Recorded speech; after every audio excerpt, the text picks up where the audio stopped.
And we're live. Hey, everybody. Okay. So if you are watching this stream on YouTube, if you're watching this stream on X specifically, if you want to be part of the conversation, go to bravenewnormal.substack.com.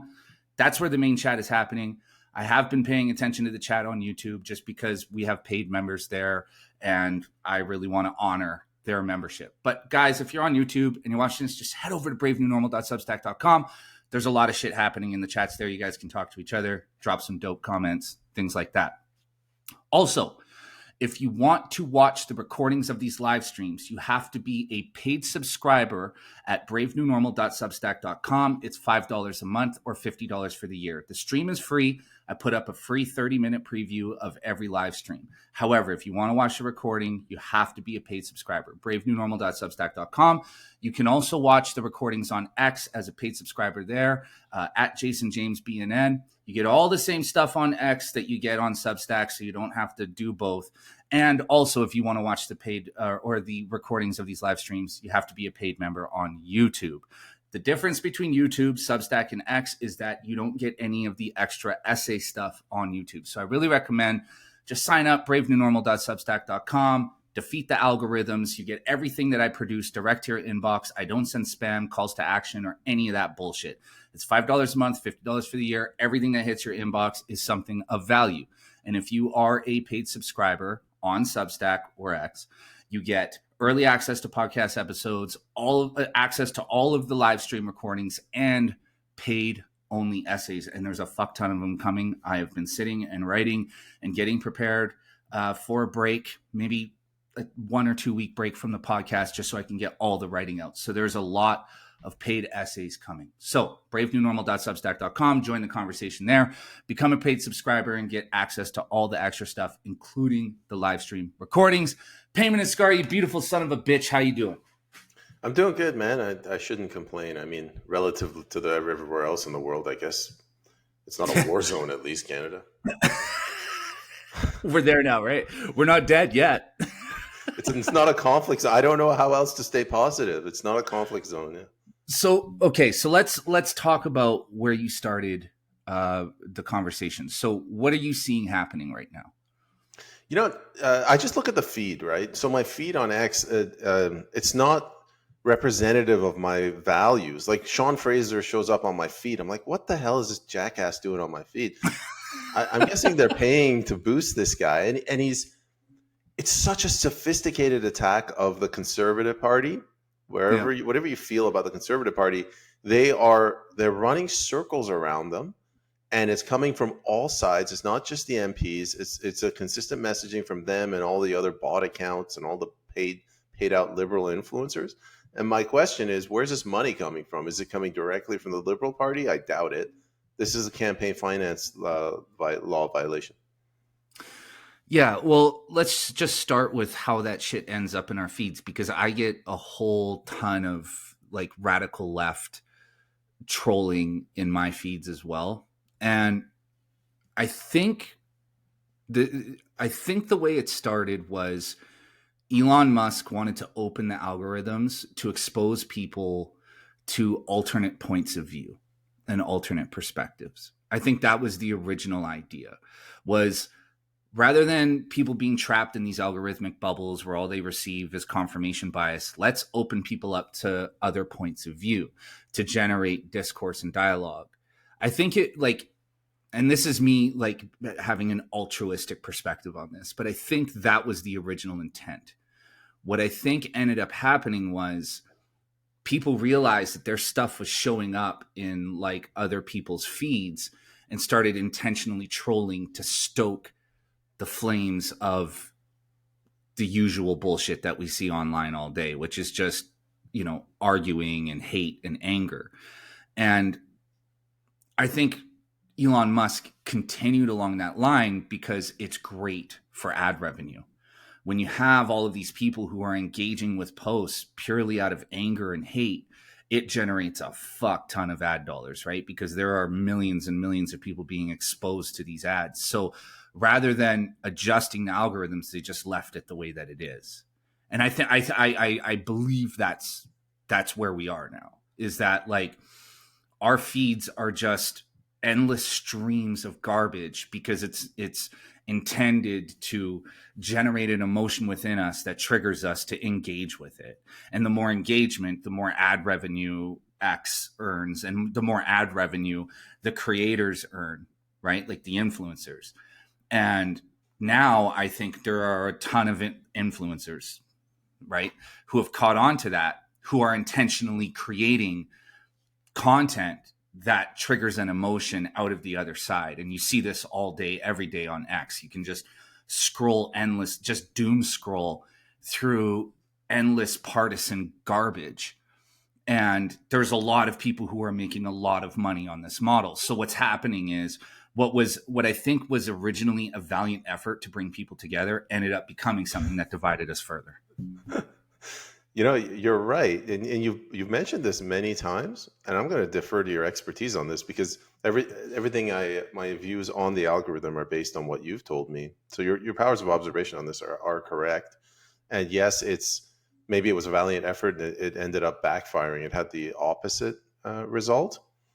I'm just focusing on the last 72 hours, maybe week. Okay.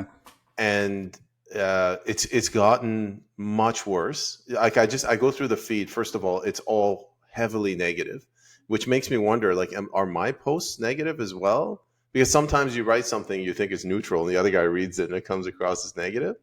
But yeah, like you're right. They're trying to get people angry, because I think anger is probably the strongest emotion. Like, you can't really get people to fall in love with a post, right? So anger is the next default emotion to tap into. And you're right, the influencers are getting captured with all these clicks and all this money in there. But on top of all of that, or let me put it a different way, I think the Liberal Party, or if you want to call it the Uniparty through the Liberal Party, has figured out a way to game the system to get people. What they're trying to do, my opinion, they're trying to get the people on the left to drift further left. To get them angry to go further left, so that the right freaks out and responds to that in some way, which means going further to the right. Well, liberals by nature are masters of subversion and manipulation. It's what they do. That's why I left the left, right? Because around Barack Obama, around 2008, 2009, I realized that I had been hoodwinked for a decade. And that's why I abandoned the left, because I realized that these people are naturally liars and weasels, and that they're no better than the extreme right. And the difference between the two sides, or the two ideologies, the real difference is that the right doesn't really, or at least didn't, I'll say it's different now, but during that time, all the way up until around 2016, the conservatives were always like, no, we don't give a fuck about you. Like, don't fool yourself. Like they never tried to make any average person believe that they mattered to them. Like their whole attitude was always, no, we are the party of big business, and you stand to benefit as the little guy, because the more we remove regulations, shrink the size of government, let the private sector take over, the more it's going to benefit you, because you're going to have a job, you're going to have an income, you're going to, you know what I mean? You're going to be able to buy things, and you're going to contribute to the economy. But no, we don't really give a fuck what school your kids go to. Your kids are going to be assembly line workers. That's what we want from your kids. That was always the conservative standpoint in America. Canada is a little bit different, because both of our parties historically, at least forward facing in the media, kind of congregated around the middle, right? But I'm talking in terms of the American politics. And the left always had that same attitude. They always had that same perspective, but they had to pretend to care about the little people, because they were generally the populist party, right? Like, you think about it in modern day context, Bernie Sanders or AOC. The difference is now is that the internet is so prevalent that you can figure out who these people are really quickly. But back then you couldn't, right? And so their whole thing was making the little guy believe that they were the party of the worker, right? Socialism. That's what socialism does. Is it requires the participation of the little guy in order for it to work. Because if the worker doesn't believe that these people are on their side, then they have nothing. So that was always the Democrat or liberal approach, was hoodwinking people into believing that this group actually was working, on the side of their best interests. Right. And so they're just naturally masters of manipulation. And you see that with the Liberal Party in Canada. They're proof of this. I mean, you have to be fucking brain dead to believe anything that they've said over the last 10 years, and as it relates to the average Canadian citizen, because you just look at the results, look at what's happened, right? But the thing is that I hate to say this because it always makes me sound like an egomaniac, but the average intelligence of the mainstream Canadian is below a threshold required for them to participate in the political system. And I get it. Most people don't have time. Most people don't have time to read. They don't have time to go on X and see what's happening in the world. I mean, I don't even know if X is usable, but let's say Substack, right? Most people don't even know where to go to find the information. This is a conversation I have with people all the time. People don't even know where to go to find information now, so when just discovering the real world is such a daunting task, it's just easier to come home and, make dinner and then plop down on the couch and watch Netflix, rather than trying to discover the world in the last 2 hours you have of your evening before you go to bed. So the liberals or the left take full advantage of that by just repeating the same rhetoric over and over and over again, and manipulating the population into voting for them and into believing that these people are on their side. Man, like I'm starting to get really disillusioned with the whole system. Like, some people, they do the kumbaya thing where they say, there is no left, right. It's all an illusion. It's top down. There is a left, right. I mean, the Liberal Party is hardcore left liberal. The Conservative Party is somewhat less hardcore left liberal. It's a little bit right. But like, they're tools the tools that are being used by somebody. That's somebody. It's the global elites. It's the banking. Yeah. It's the banking system. At the end of the day, it's the banking system. That's how. Remember that episode I did with Crypto Spartacus? What did he say? Yeah. They're printing money out of thin air, and they're getting us to work through interest to pay back that interest. We have to work for them for free. That's slavery. So they're making a profit, and they have to somehow control that illusion that we have democracy. How do they control that illusion? They do it in one of two ways in Canada: through the Liberal Party or through the Conservative Party. Which one's more effective? Well, the Liberal Party is about 70% more effective, or it's 70% effective. The Conservative Party is 38% effective, just based on how many years in the last 100 years they've governed. The Conservative Party is just not very good at messaging. It's a network that has subpar episodes on it, has subpar shows. The Liberal Party is like Fox, in the heyday. It's got all the good stuff on it, and that's why people tune in. And they're using that to destroy us. Because here's what I was going to say: our way of life has gotten worse and worse. It's gotten much worse since Harper, but it's gotten worse and worse since, let's say, 1973, when the banking system took over Canada. We have a security state. That security state doesn't give a damn if it's left or right.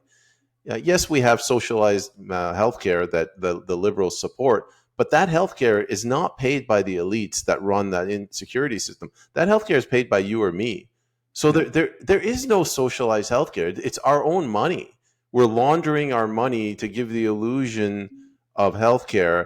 And you make the argument that, okay, what about the poor people? They, you kind of subsidize it, you equalize it, but it's still our money. On top of that, we have to pay the interest to these bastards that are just using these two political parties. It's the illusion of choice.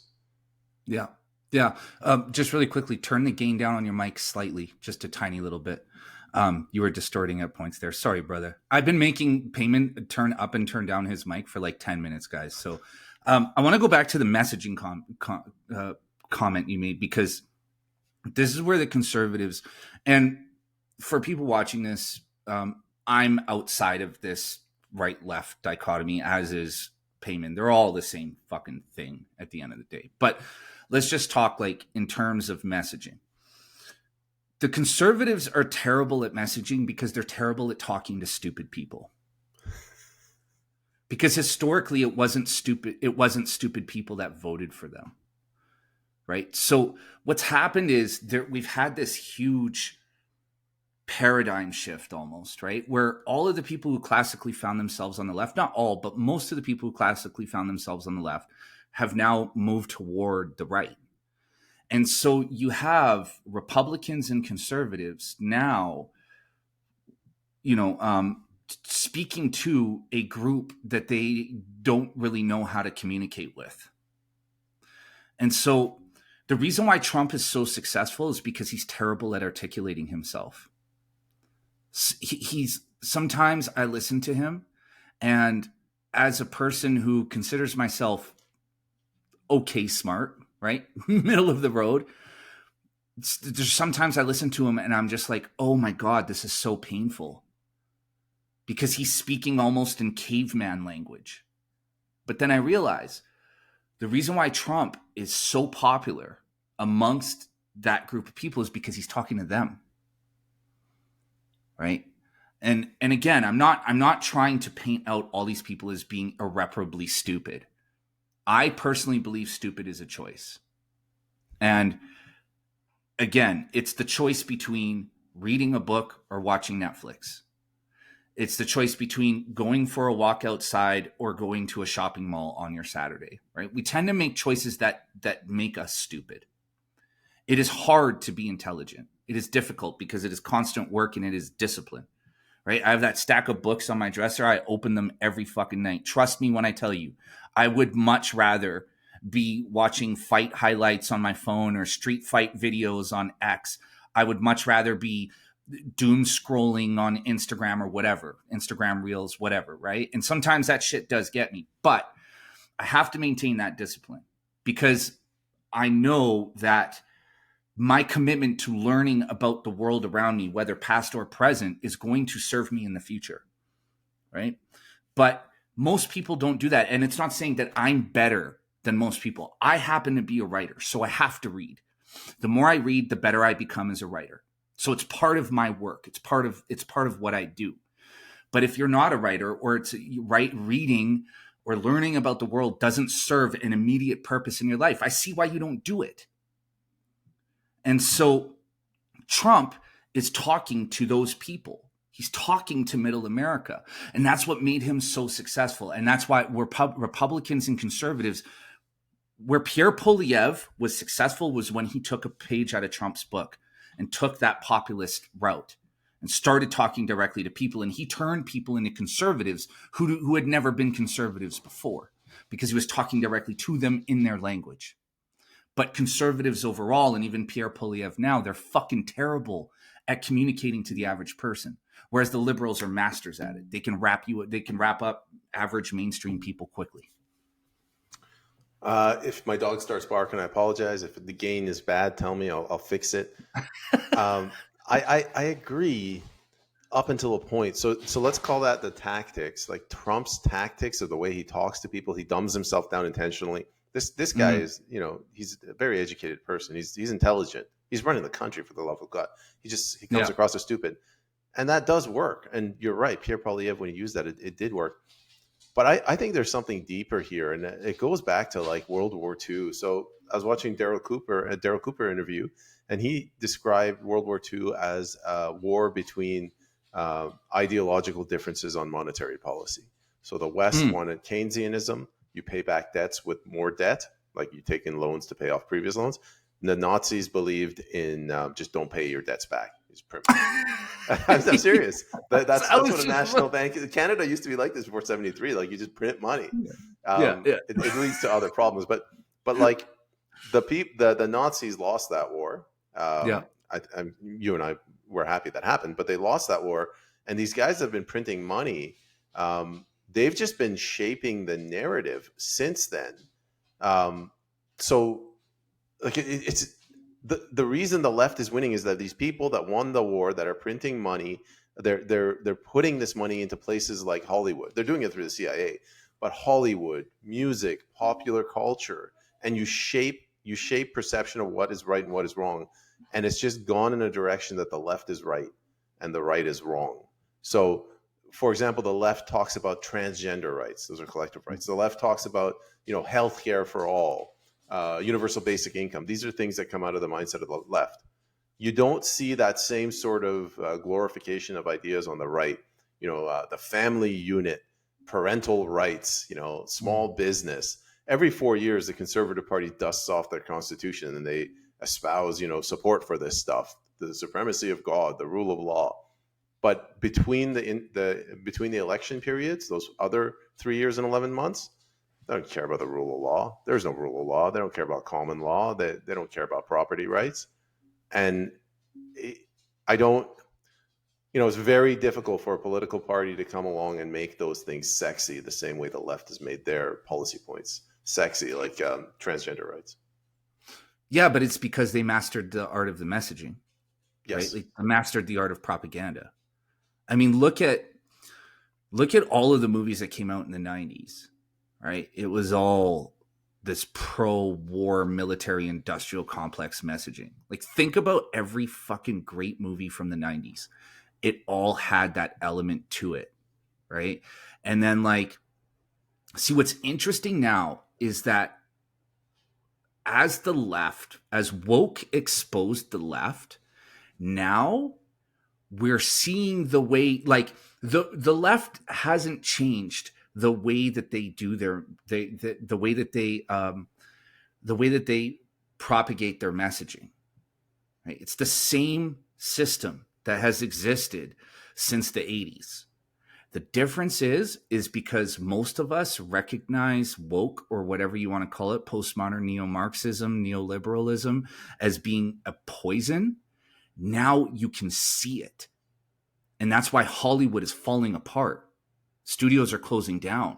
Warner Brothers is being purchased by Paramount, which is a much smaller studio, which means they're paying pennies on the fucking dollar. And Hollywood is falling apart, not because they changed anything, but because now we can see it. Before we couldn't, because we were all on that page. As the average worker and as the little guy, we were on the side of the left because we believed that they were on our side. But it was once they went to the radical side, we started to see what all the propaganda was. I haven't watched a Hollywood movie, a new Hollywood movie in, like, I want to say, like, 10 fucking years. Yeah. And I don't think most people have. But it's because you can see the message in it, what they refer to as the message, which is just ideological indoctrination. But we can see it because we're outside of it now. Right? And that's why Hollywood is collapsing. It's over for them. People are watching podcasts and doing other things, watching whatever, reels or YouTube shorts or YouTube shows, instead of watching Hollywood produced movies and television. And it's because we can see the propaganda. We can see it. Can I jump in? Yeah, go for it. Just I want to pick up on a couple of things you said. I think, like, I keep saying the CIA. This, I don't mean the cloak and dagger side. Just that you're laundering money through this institution, and they give the money to Hollywood for soft power projection abroad, right? Like, America is the home of the brave, land of the free, the American dream. You work hard, you export that around the world, and people believe it. And but they created this Frankenstein monster, where I think the CIA, it got away from them. They're like, hey, leftists, they maybe tone it down. Leftists like, no. Every show and every movie has to have at least one transgendered person in it. And then everyone's like, I'm not going to watch this. So now, without Hollywood, the CIA's or the state's ability to, like, they've taken away that soft power projection. And I really saw it happening after Trump got elected. I think two things happened in 2016. First was Brexit. That's the city of London. They freaked out. And then immediately after that, there was Trump. I think they completely lost the script. When I say they, I mean the global elites. They completely lost the script. They torpedoed Trump's 2020 election. They tried to kill him in 2024. And now he's back. And now there's a civil war amongst the elites. And I think that I kind of went off the Hollywood. No, I love where you're going with that. Yeah, no, do you have more to add to that, Peyman? No, that's fine. Yeah, I think that's exactly what's happening. And like I'm working on this like year end essay. I never do dumb year end fucking think pieces because everybody does one, but I felt like this year would be important to do one, just because so much happened, and I feel like 2025 was like the year of the great reveal. It was like where all of the elite classes just stopped caring, like stop trying to hide what they were doing. Like now it's just out in the open. I mean, look at Keir Starmer. Like every second word out of his mouth is digital ID.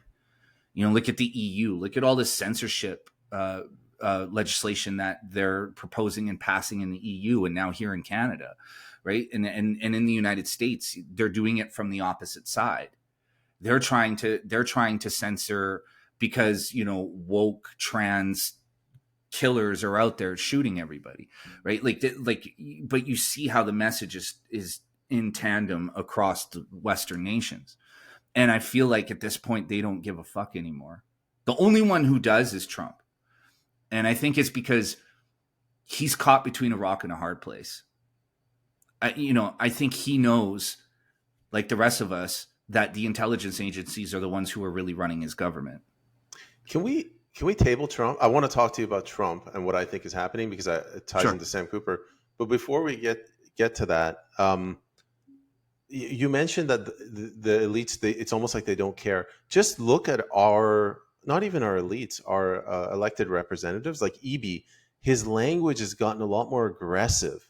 It's the violence. When I'm talking about social media, this filth on my feed, it's not just that it's aggressive, it's violent. It's language that if you and I were to use, they would accuse us of trying to incite an insurrection. So they're coming out and they're doing those things. And I've come to the realization that whatever happens in our legislature, it doesn't matter. Like these bills that they're pushing, it's going to destroy our lives. But that's not where the battle is being waged. It's in social media. It's on the media space. The propaganda is coming through the media. They're laying the foundation for these bills, which will make it through. The decision's already been made. These bills, it's like the budget. It's going to go through. They just got to make it so that we believe that it was our choice that they came through. Totally. Well, I mean, like, look at something very interesting in these Epstein files. So, first of all, it's the greatest Democrat cell phone I've seen in a long time because they put out 20,000 some odd documents of Epstein's communications. And the reason why they did it was because Trump is mentioned in a lot of those documents. But what we've come to find is that in every communication on Trump, there's some suspicious stuff, like,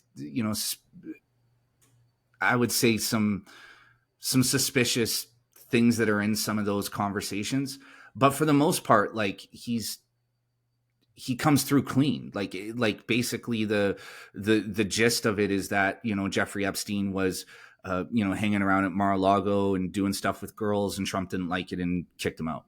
That's kind of the gist of it. Right.